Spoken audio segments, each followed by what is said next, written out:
இந்த ரோஜாப்பூ எல்லாமே வாழை மரத்து மூட்டுக்கு தான் போச்சுது. ஏன்னா உரமாகட்டும்னு. நம்ம வீட்டில் வர்ற மக்கும் குப்பை எல்லாமே வாழை மரத்துக்கு தான் போகும் உரமாகட்டும்னு சொல்லி. ஒரு 4 நாள் முன்னாடி நான் ஒரு ஷார்ட் வீடியோ போட்டிருந்தேன். அதில் இந்த செடியெல்லாம் பார்த்தீங்கன்னா ஃபுல்லாக ரோசஸாக இருந்திருக்கும். இப்போ நான் அந்த ரோசஸ் எல்லாமே கட் பண்ணி விட்டேன். கூடயே சேர்த்து இருந்த மொட்டுக்கள் கூட நான் கட் பண்ணி விட்டுட்டேன். ஏன்னா இந்த செடிக்கு நான் ஒரு பேக் ஸ்டோரி சொல்லியிருந்தேன் அந்த வீடியோவில்.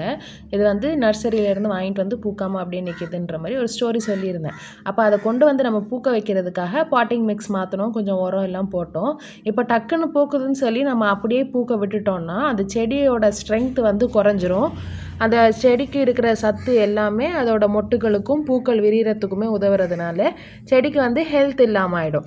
ஸோ அதை வந்து நான் பாதுகாக்கிறதுக்காக தான் இருக்கிற மொட்டையும் சேர்த்து எல்லாம் கட் பண்ணி விட்டேன். இப்போ நம்ம என்ன பண்ணணும்னா மேலே இந்த மண் எவ்வளோ டைட்டாக இருக்குது பாருங்கள், இது எல்லாத்தையுமே சுரண்டி விட்டு அதில் கொஞ்சம் உரம் போட்டு நம்ம தண்ணி ஊற்றினாலே போதும். அடுத்து வர்ற பூக்கள் இன்னும் பெருசாக அழகாக பூக்கும்.